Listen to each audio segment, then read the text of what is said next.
For these types of the problems, so usually you see some multiple choice answers where you have, for example, two vectors A and B are parallel or perpendicular to each other, even only if. And you need to remember the difference between the dot product and the cross product. So remember that A and B are vectors. This is usually the notation of the vectors. And then you need to remember what is the answer of dot product and the cross product. So first of all, the answer of the dot product is a scalar. So definitely this is already not correct. In Russian language, we actually call dot product a scalar product. Scalar product. Scalar. This is easier to memorize that the answer is just a number. A scalar product. And you sometimes will see in the literature, dot product is called a scalar product. So this 0 is just a number over here. Then the cross product, again in Russian, is not called a cross product, it's called a vector product. A vector product. And every time you see this name in literature, you should remember that they're referring to cross product. Cross product. The answer of the cross product is a vector. So this is not correct. Now you have two choices and you just need to remember which one means what.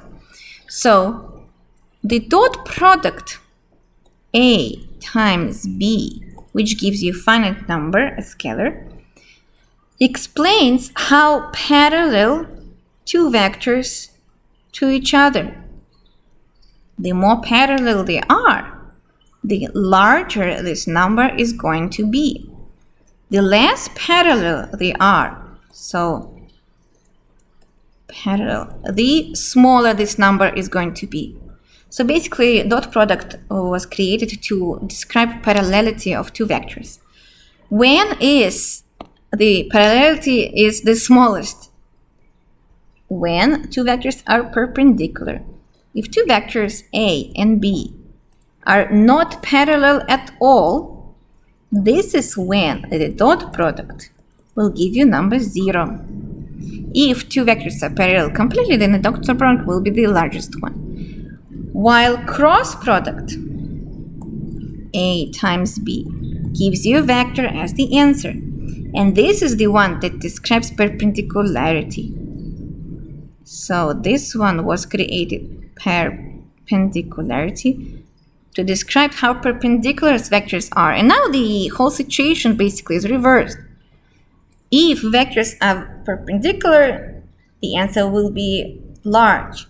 If two vectors are parallel, A and B, then the cross product gives you 0.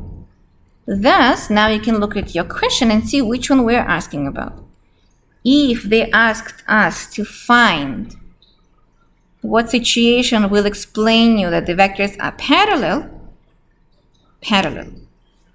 then that means we're talking about cross product and the answer will be D. A cross B gives you vector 0 when two vectors are parallel. If they ever ask about when our vectors are perpendicular, if and only if, and you will say, oh, when the dot product or scalar product is 0, and that is the difference. Hopefully that will help you to understand the idea behind those two different products and answer these types of questions correctly.